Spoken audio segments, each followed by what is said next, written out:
Invita a vereadora Andressa Marques com a palavra. Senhor presidente, primeiro eu queria agradecer aos colegas homens que fizeram uma fala em nossa defesa realmente, porque, como disse o vereador José Abreu, esse debate não é apenas nosso, né? Ele é de toda a sociedade.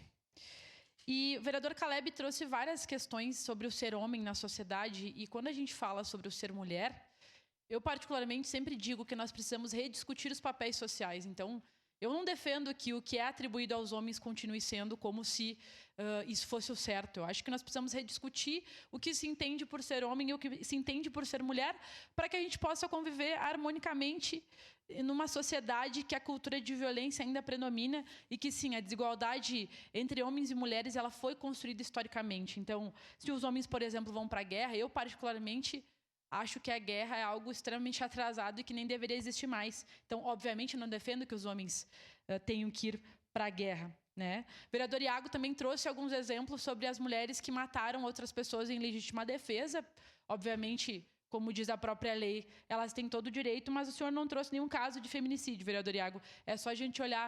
Temos que entender o que é feminicídio e o que não é. E, obviamente, não nos cabe aqui ficar naturalizando. Muitas vezes as mulheres, quando elas são mortas por feminicídio, é por quem elas mais confiavam, né? E geralmente é dentro de casa. E é sobre isso que a gente está falando aqui todos os dias.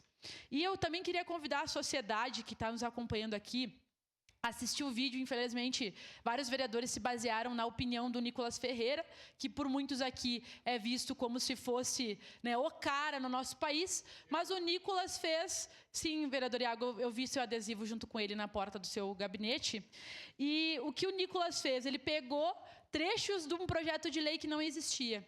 Então, para fazer as críticas a esse projeto de lei, ele usou trechos que não fazem parte desse projeto de lei, e a deputada do PSB, que é do mesmo partido da proponente desse projeto, Tabata Amaral, foi lá, né, e explicou, fez um outro vídeo explicando que o deputado Nicolas Ferreira estava se baseando em fake news mais uma vez.